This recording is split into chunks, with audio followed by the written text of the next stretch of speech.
ini yaitu sinergi dalam pelayanannya. Nya huruf besar ya. Pelayanannya huruf besar, bukan huruf kecil. Jadi pelayanan Tuhan. Ya. Sebab melayani Tuhan beda dengan melayani pekerjaannya. Ini tema yang mungkin lain kali bisa dibahas oleh siapapun di antara kita.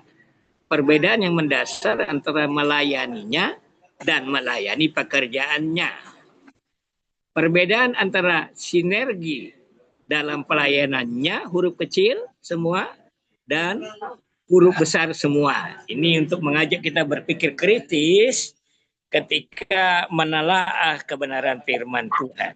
Ya, saya mohon izin tutup kamera.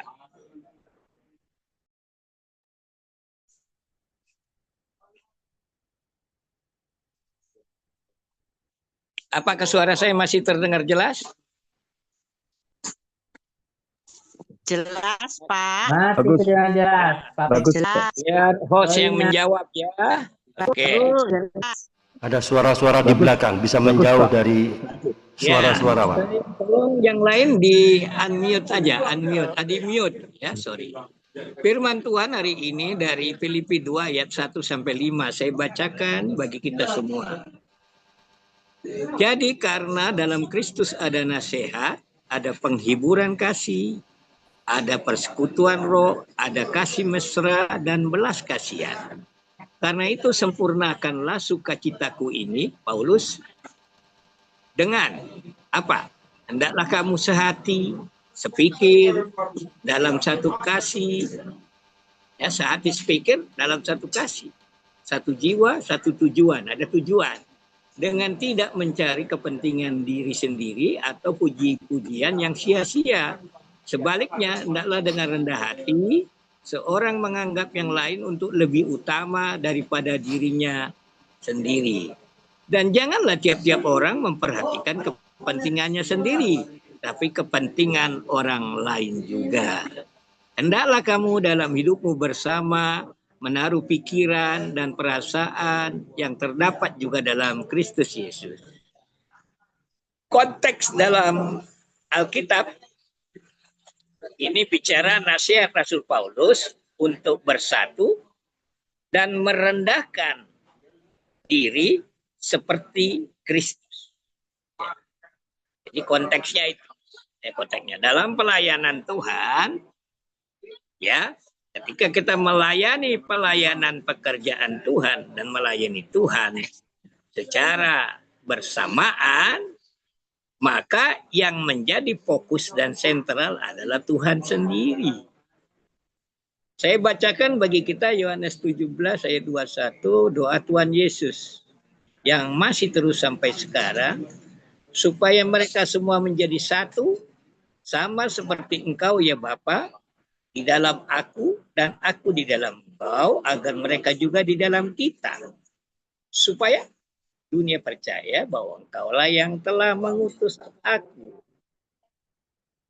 Bagaimana mungkin oikomenos dipanggil untuk bersatu kalau kita tidak melakukan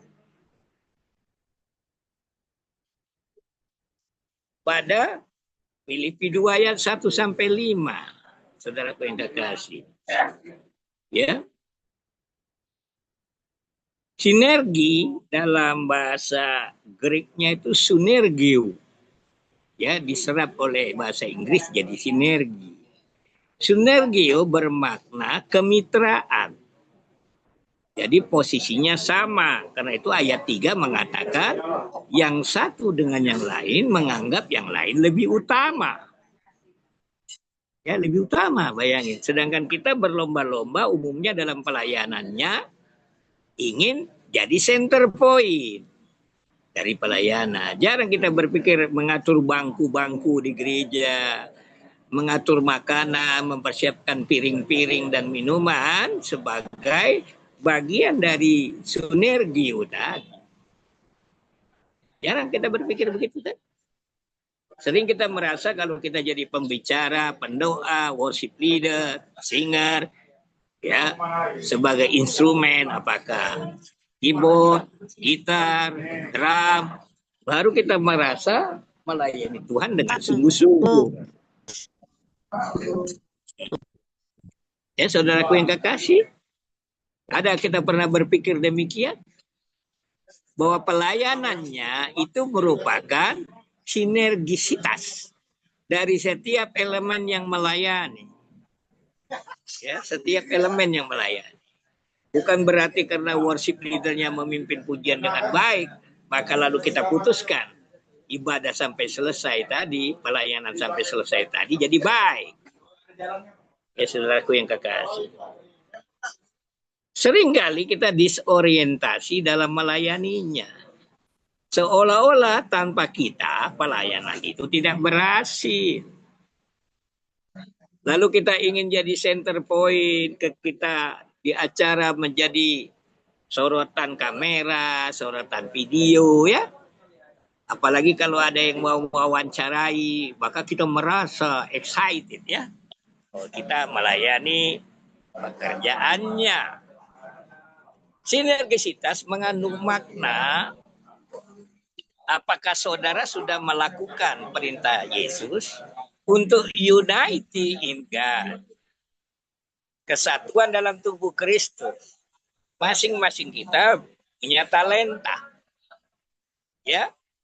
Punya karunia yang berbeda-beda. Ya. Ada nggak itu dimaksimalkan dalam bersinergi, dalam melayaninya, sehingga pekerjaannya nama Tuhan dipermuliakan. Ingat, itu tujuan pelayanannya. Yaitu agar nama Tuhan dipermuliakan. Apapun bentuknya. Nah, saudaraku yang kekasih dalam kesulitan terbesar bagi pelayan-pelayannya ketika mereka menekan egonya. Egonya untuk kepentingan theos, ya, untuk kepentingan kurios Tuhan kita. Seringkali kita gagal mengeksplorasi diri, mengintrospeksi diri ketika melakukan pekerjaannya. Dan seringkalinya huruf besar berubah jadi nyanya huruf kecil. Kalau dalam bahasa guyon saya, ya, menjadikan panggungnya huruf kecil, bukan panggungnya huruf besar di dalam melayani pekerjaan Tuhan. Nah, ini harusnya menjadi refleksi bagi kita yang menyebut dirinya sebagai hamba-hamba Tuhan. Ya, kita harus berefleksi. Sebenarnya kita sedang melayani siapa? Ya, sebenarnya kita sedang melayani siapa? Dan untuk apa? Ya, sehingga ketika sinergis kalau dalam bahasa lainnya yaitu bicara kolaborasi. Ya, kolaborasi. Ya, antara mereka-mereka yang sepisi dan semisi dalam melakukan pekerjaannya. Ada yang tidak suka kalau kita melakukan hal ini. Tahu kan? Si jahat. Ingat, musuh kita si jahat. Kalau terjadi friksi, ingat, si jahat sedang berperkara. Ya, ingat, bukan siapa-siapa. Kita menghadapi musuh yang tidak terlihat. Ya, yang tidak terlihat. Tapi orangnya terlihat di depan muka kita. Itu saudaraku yang kekasih. Pernah kita berefleksi tentang hal yang barusan saya katakan ini?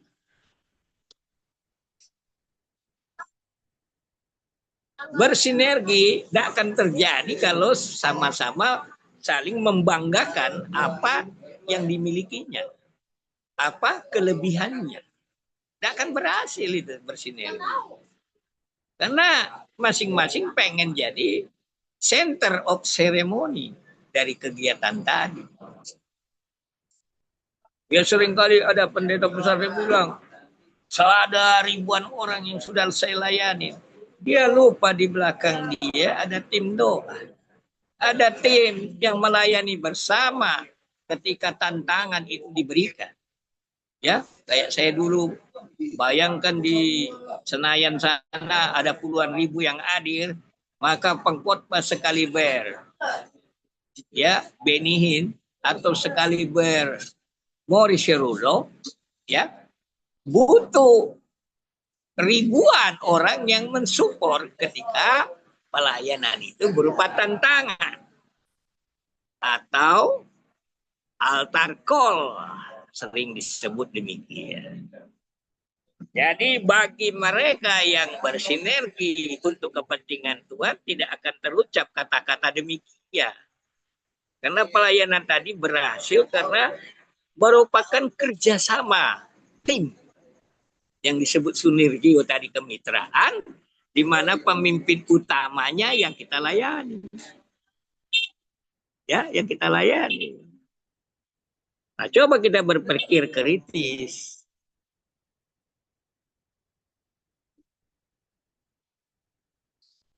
Dalam pelayanan, ya berpikir kritis bahwa pelayanan ini merupakan suatu organisme. Ya, sebagai organisme yang terorganisir untuk melakukan suatu hal. Pernah belajar dari serigala? Serigala. Ada peribahasa Eropa bilang, belajarlah dari serigala. Ada 5 hal yang bisa dipelajari dari serigala. Ya, kita selama ini selalu dapat yang negatif. Nah, saya coba menggambarkan yang positif. Ya. Serigala kalau lagi mengejar target, ya, itu panglima utamanya di belakang. Di belakang itu ngontrol dari jauh, ya. Nah, yang depan adalah pasukan-pasukan yang muda. Ya. Yang di tengah baru orang-orang yang tua dan anak-anak. Bayangin saudaraku. Baru yang di belakang lagi ada 4 lapisan, ya. Itu mereka yang sebagai ujung tombak nantinya. Jadi ketika bergerak bukan yang paling depan. Ya. Panglimanya di belakang, pergi ke depan. Nah, saudaraku kasih. Tapi posisi waktu berombongan seperti itu. Ada lagi yang positif dari serigala. Dia tidak pernah makan makanan yang basi. Dia hanya mau makanan yang segar, yang berdarah. Ya, masih berdarah. Kalau sudah jadi bangkai, serigala nggak pernah mau makan. Kedua, serigala itu tidak pernah incest. Ya, tidak pernah ada perkawinan incest. Jadi mereka sepasang suami istri seumur hidup. Biasanya kalau salah satu yang meninggal, maka yang lain akan meninggal. Karena dia akan mengalami masa duka 3 bulan sampai setahun, tidak mau makan. Dan biasanya mati, saudaraku yang kekasih. Itu serigala. Apalagi yang kita pelajari dari serigala.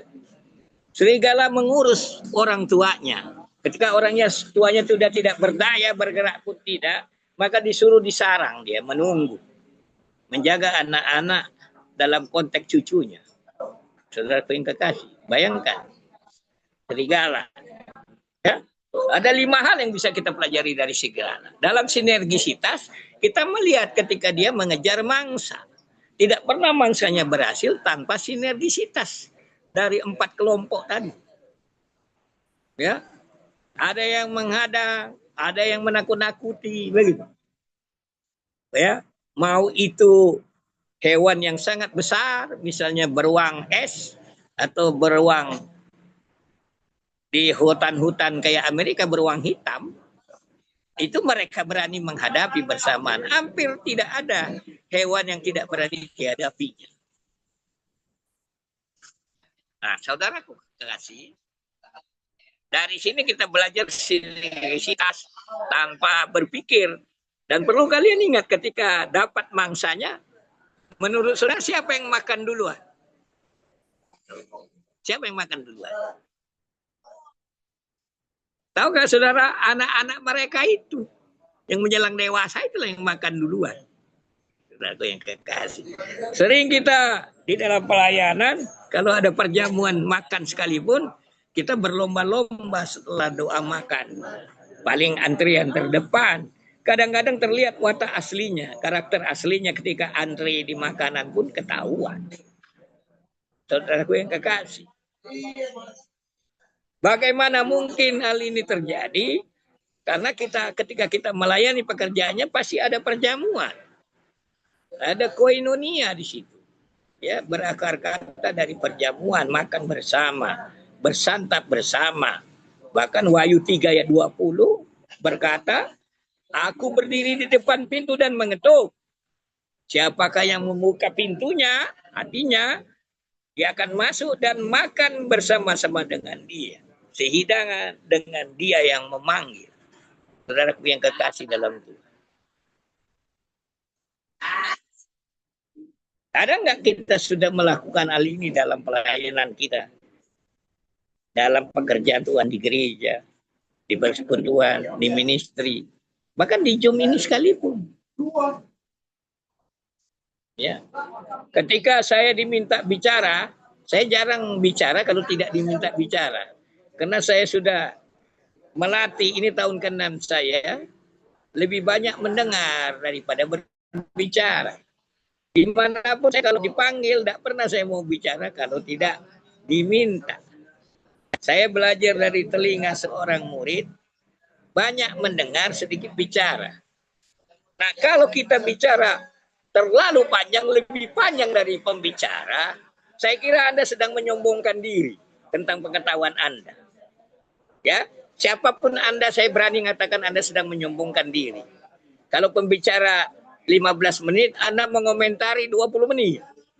Ya. Orang yang sistematika berpikirnya baik, ya, sepikiran, seperasaan seperti Kristus, mengerti kasih. Ya. Di dalam kasih ada penguasaan diri, saudaraku yang kekasih. Ada keinginan memberi waktu kepada yang lain. Tidak ingin menjadi center of ceremony dalam pelayanan yang bersama. Ada nggak kita berefleksi tentang itu?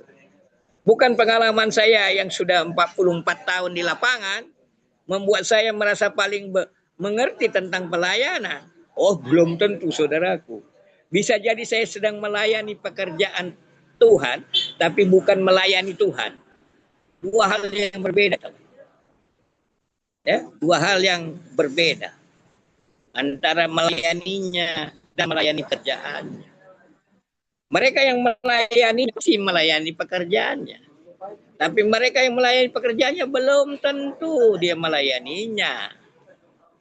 Saudaraku, ada pikiran, perasaan seperti Kristus ayat 5 sudah menjadi milikmu dalam melayani, bersinergi dalam pelayanan bersama. Ketika saya melayani kemarin di kaki-kaki 5 di Malaysia sana, teman saya itu bingung. Ya memang panggilan saya melayani di kaki 5. Di emper-emper pertokoan. Ya. Ketemu dengan berbagai komunitas. Walaupun akhirnya saya diundang berbicara. Ada di gereja berhaluan Pentakostik, Petani, ya, dan BEM, ya, Borneo Evangelist Ministry, ya. Tapi itu tidak membuat saya suatu kebanggaan. Kebanggaan bagi saya kalau saya bisa mengerjakan pekerjaan tanpa saya merasa berjasa di dalamnya. Itulah kebanggaan saya. Kalau saudara melayani Tuhan tanpa perlu merasa bangga, melakukan apa yang sudah Tuhan perintahkan padamu. Karena saya selalu membandingkan antara keselamatan yang sudah saya terima dengan apapun yang saya kerjakan. Terlalu kecil yang saya kerjakan dengan keselamatan yang saya terima. Yang jadi masalah apakah saudara sungguh-sungguh sudah diselamatkan atau tidak, itu persoalannya. Apakah sudah menguji ada Roh Kristus dalam hidupmu, Roma 8 ayat 9. Apakah hidupmu bukan aku lagi, Galatia 2 ayat 19-20.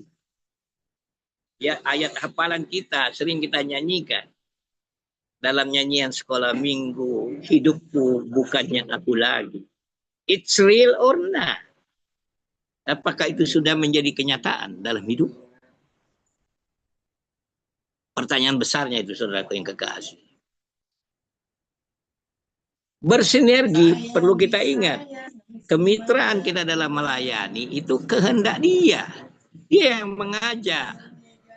Kau akan menjadi saksiku di Yudea, Samaria, sampai ke ujung-ujung bumi. Ya, saksi artinya mengalami. Kalau secara fisikly melihat, mendengar dan merasa itu adalah saksi. Nah, kalau kita di zaman ini kapan? Kita nggak pernah lihat dia. Tapi kuasa, mujizat yang kau alami, bahkan dalam pelayanan, itulah buktinya, evidence-nya. Ketika saudaraku kita semua bisa bersuka cita, bisa bersyukur dengan situasi, kondisi, ya, yang paling sulit, sekalipun kita masih bisa tersenyum, kita masih bisa bersyukur, kita masih bisa bersuka cita. Ini bukan teori, saudaraku.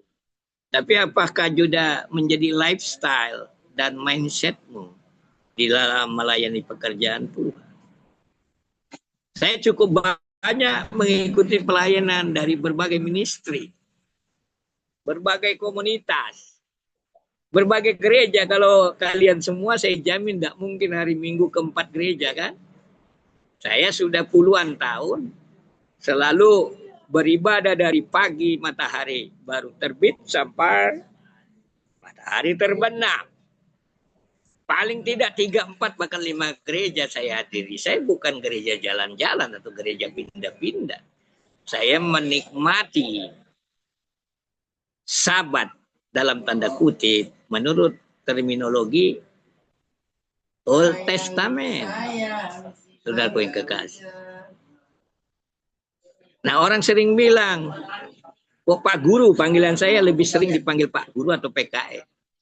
Ya, di komunitas di sini pun saya dipanggil Pak Guru. Ya. Kenapa itu bisa terjadi? Agak sulit saya jelaskan. Ketika di lapangan saya bersinergi, ketika saya melayani kaum Kedar Nebayot, pasti ada orang yang saya minta doakan waktu saya bekerja. Tidak bisa pelayanan tanpa 3 tim itu. Ada yang berdoa, ada yang punya dana, tapi punya hati, ada yang punya daya. Itulah saya yang di lapangan.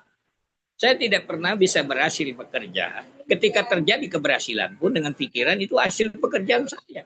Ada teman-teman saya yang berdoa untuk saya. Ada teman-teman yang memberikan dana. Perhatian kasih mereka. Itu juga merupakan sinergisitas di dalam melayani pekerjaannya. John Stott sama John Wesley mengatakan demikian. Ketika John Stott tahun 1997 ke Jakarta Perkantas, persekutuan antar universitas, mengatakan demikian. Pendoa harus bersinergi sama pendana. Pendana harus bersinergis dengan pendaya. Tiga-tiganya harus bersinergi dalam melayaninya. Dengan segala talenta yang ada, karunia yang ada, adakah kita sudah melakukannya bagi dia? Sehingga orang melihat Matius 5 ayat 19, melihat perbuatan kita yang baik dan memuliakan Bapamu yang di sorga. Adakah itu menjadi refleksimu ketika melayani di podcast sekalipun, di Zoom sekalipun, di kampus sekalipun? Saudaraku yang kekasih, dimanapun Anda berada. Anda bisa langganan tukang sayur puluhan tahun, tapi bibir lidah Anda nggak pernah menyampaikan kepada tukang sayur yang puluhan tahun tadi. Tapi orang yang jauh Anda layani. Apakah itu menjadi suatu anomali? Kasih sesamamu dalam bahasa aslinya, love your neighbor. Ya? Kasih tetanggamu, bahasa aslinya itu. Orang yang kau kenal. Nah, sering kita terbalik. Ya, orang yang jauh kita layani berulang kali, tapi orang yang bertahun-tahun kalian mengalami transaksi tanpa pernah menyampaikan kabar baik melalui hidupmu maupun melalui perkataanmu. Saudaraku yang kekasih, khotbah ini mengajak kita bersama, mari berefleksi. Adakah kita bersinergi, bermitra bersama dengan yang kita layani. Dia sang pemilik hidup yang sudah menyelamatkan hidup.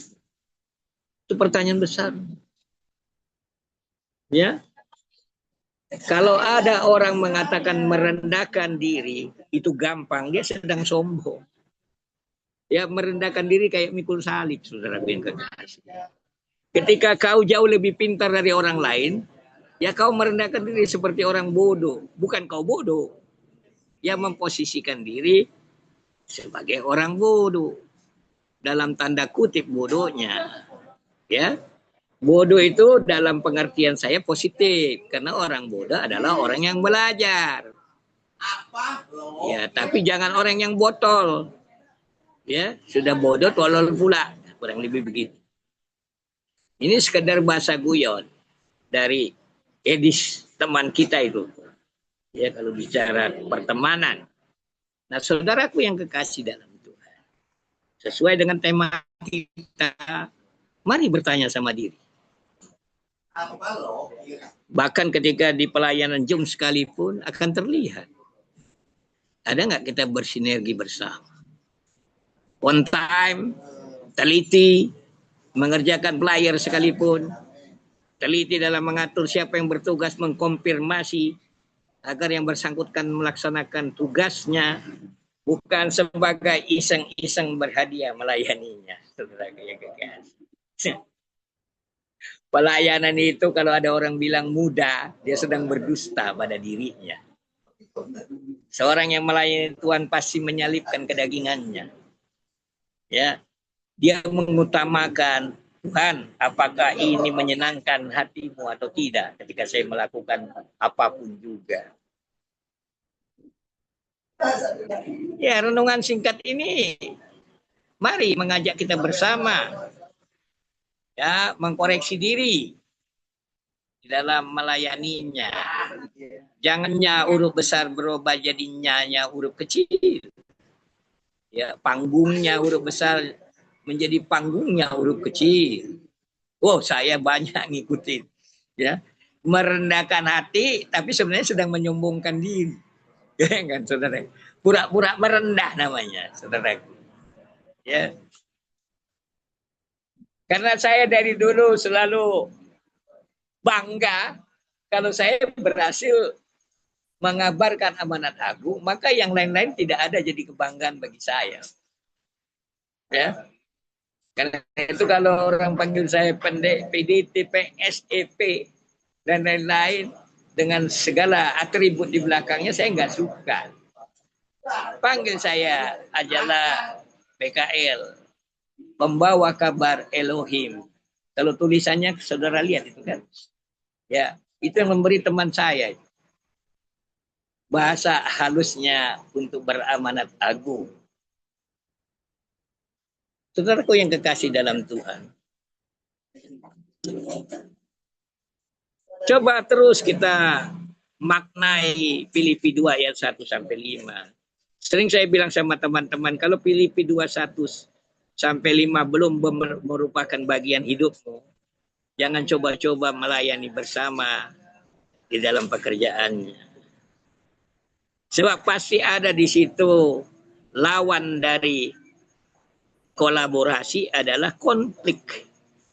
Ya, lawan kolaborasi itu adalah konflik. Pasti sering terjadi konflik, ya. Karena ada kepentingan diri kita yang dipoles seolah-olah itu kepentingan Tuhan. Dipoles ya dengan bahasa rohaninya. Ya, banyak yang begitu. Ya, berpakaian dia senyum-senyum, ramah tamah bukan dari hatinya. Ya, tapi ada kepentingan dirinya. Siapa yang tahu itu? Siapa yang tahu itu? Hanya Tuhan dan dikau, saudaraku yang kekasih. Bersinergi itu membutuhkan proses yang panjang, latihan. Tanpa saudara mau melatih diri sendiri untuk selalu mengutamakan orang lain, misalnya lagi makan, kita persilakan yang lebih tua dulu makan, yang lebih muda belakang, bila perlu kita paling belakang. Dalam antrian sekalipun demikian, kalau ada yang lebih tua, di bis kota, di KRL, ada nggak sifat kita begitu? Kita ada tempat duduk lalu kamu lihat ada orang yang lebih tua yang membutuhkan wanita hamil, apakah saudara lakukan? Itu pertanyaannya. Atau saudara asik main gadget, sering saya kalau naik KRL gitu, semua cuek, hanya lihat gadgetnya. Kadang-kadang pernah terjadi akhirnya jatuh dia ke lubang waktu turun sehingga tewas. Saudaraku yang kekasih. Begitu parahnya gadget mengatur hidupmu tanpa kau sadari sudah memperilah gadget sebagai ilahmu. Bangun tidur yang kau buka kan gadget. Lihat casnya udah penuh atau kagak. Bukan bersyukur kau masih bisa bernapas, melakukan apapun, bisa berpikir. Itu anugerah Tuhan untuk satu hari yang akan kau lalui. Saudaraku yang kekasih dalam Tuhan, mari kita jawab pertanyaan itu di dalam hati kita. Dan ketika kita suatu saat dalam satu tim dalam pekerjaannya, ataupun tidak satu tim, paling tidak saya jadi tim yang berdoa untuk pekerjaan Anda. Bayangin, Anda yang melayani, saya yang berdoa. Kita tidak harus terputus dalam panitia. Jadi kalau ada panitia, anggota panitia aja yang terlibat dalam pelayanannya. Enggak, saudara. Ya, mereka yang terdapat di dalam pelayanannya bisa berdoa dari jauh. Ya, mengirim uangnya melalui transfer. Ya, agar mendukung pelayanan. Tanpa harus terlibat dengan jari tanganmu, kau bisa melakukan transaksi untuk mendukung pelayanan bagi pekerjaan tim tadi. Ya, waktu saya pernah bermarturia di satu gereja yang cukup besar, di Palangkaraya sana, lalu selesai saya khotbah. Karena itu pelatihan pemuda-pemudi, ya. Sehingga butuh materi yang dipersiapkan. Selesai ibadah, hamba Tuhan gembalanya bilang, terima kasih Tuhan berkati. Saya bilang, terima kasih kembali Tuhan berkati saya. Haleluya. Ya. Walaupun PKL artinya PK dari Elohim, PK-nya dari Elohim, bagi saya itu bukan tujuan. Ya, dihargai manusia bersifat sementara, tapi dihargai yang di atas, ya, itu bersifat kekal. Saudaraku yang kekasih dalam Tuhan, ya. Kadang-kadang teman saya bertemu dengan saya kok nggak pernah melihat PKL mukanya asem.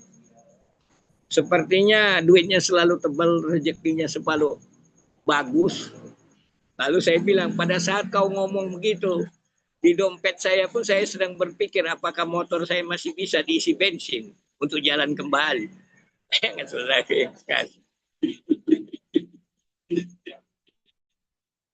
Itulah melayani pekerjaan Tuhan akan indah ketika kau tidak apa-apa, nothing, ya, nothing. Dia membuat dirimu jadi something, berakhir jadi everything. Bayangkan saudaraku yang kekasih. Kalau mungkin Bu Yani bisa bacakan bagi kita Yohanes 12 ayat 32. Coba bacakan. Yohanes 30. Yohanes 12 ayat 32. Yohanes 12 ayat 32. Dan apabila aku ditinggikan dari bumi, aku akan menarik semua orang datang kepadaku. Bayangkan saudara, orang yang kita layani dalam pekerjaannya akan datang karena dia yang ditinggikan. Bagaimana kita meninggikannya? Rendahkanlah dirimu serendah-rendahnya. Maka kau meninggikan dia setinggi-tingginya. Satu dengan yang lain menganggap yang utama bersinergi. Paling utama karena kita dipanggil bersatu. Kita berdoa bersama, bekerja sama-sama. Ketika selesai ibadah, saya biasanya ngatur kursi-kursi. Padahal waktu itu saya yang pengkhotbahnya. Saudara yang kekasih. Bayangkan, saya yang pengkhotbahnya, tapi selesai ibadah saya bantu atur kursi. Ya, angkat-angkat galon air. Saudaraku yang kekasih. Ada nggak hal seperti ini? Sampai Rasul Paulus bilang, ikutilah teladanku. Aku belum berani menyebut itu. Belum berani. Tapi Rasul Paulus berani berkata, ikutilah teladanku. Itulah menjadi inspirasi bagi dia untuk mengangkat Timotius sebagai diakon pada usia 16-17 tahun. Padahal pada masanya usia 16-17 tahun itu masih remaja. Ya, orang Yahudi dewasa kalau 27-30 tahun. Kenapa Rasul Paulus berani mengangkatnya sebagai diakon? Karena dia melihat langsung Timotius mendapatkan iman percaya dari neneknya Lois dan ibunya Eunike. Walaupun di Alkitab tidak diceritakan kakeknya siapa dan bapaknya siapa. Saudara lihat. Suratnya pada 1 Timotius 4 ayat 12 bagi saya itu hafalan. Ya, jangan seorang pun menganggap engkau rendah karena engkau muda. Ya, sedangkan saya sudah 65 tahun aja masih merasa muda. Karena kan target umur orang percaya 120 tahun kayak Musa. Ya, baru di tengah jalan. Ya, saudaraku yang kekasih. Ya. Jadilah teladan, contoh, kalau bahasa aslinya tuh contoh. An example kepada orang percaya, bukan kepada orang lain. Orang percaya, kalau teladan jadi orang percaya, tentu dengan orang lain juga, iya. Teladan bagi orang percaya, ya, an example, contoh yang harus ditiru. Dalam hal apa? Perkataan. Ya, dalam hal apa? Tingkah laku. Dalam hal apa? Dalam hal kasih. Dalam hal apa? Dalam hal kesetiaan. Bahasa Inggrisnya itu faithfulness. Iman sepenuh melahirkan kesetiaan dan ketaatan. Setia dan taat. Dan yang terakhir, yang kelima, kesucian hidup. Kekudusan. Allah itu kudus. Barang siapa ingin melihat dan menghadap Allah, dia harus hidup kudus. Kados dalam bahasa Ibrani-nya. Kudus unsur serapan dalam bahasa Arab. Saudaraku yang terkasih. Kiranya renungan singkat ini mengajak kita bersama, mari berubah. Bersinergi kita apapun. Karena besi menajamkan besi, manusia menajamkan sesamanya. Ada bagian blind spot saya, ada bagian blind spot dari Pak Andre, Ibu Yani, ya Clara, Pak Joko. Blind spot tadi bersamaan menutupi sehingga kita mengerjakan seperti matanya. Jadi kalau kita jadi biji matanya, tidak mungkin terjadi kalau tidak ada sinergeu. Saudaraku yang kekasih. Kiranya renungan ini membawa berkat, memampukan kita untuk mengoreksi diri, berubah diri, menjadi seperti yang Dia inginkan. Mari kita berdoa. Bapa di sorga, kami mengucap syukur untuk renungan singkat ini. Kiranya ini menginspirasi kami untuk senantiasa mengoreksi diri, agar kami berdaulat sungguh-sungguh melayani-Mu, bukan melayani pekerjaan-Mu semata. Tuhan menolong, ampuni kami jika di masa lalu kami sering gagal, tidak berhasil. Tolong kami semua dengan Roh Kudus-Mu yang mempersatukan kami menjadi unity in God Jesus. In the name of Jesus Christ, our Savior, our God, we pray. Kita semua yang percaya berkata, amin. Salam bagi kita semua. Sampai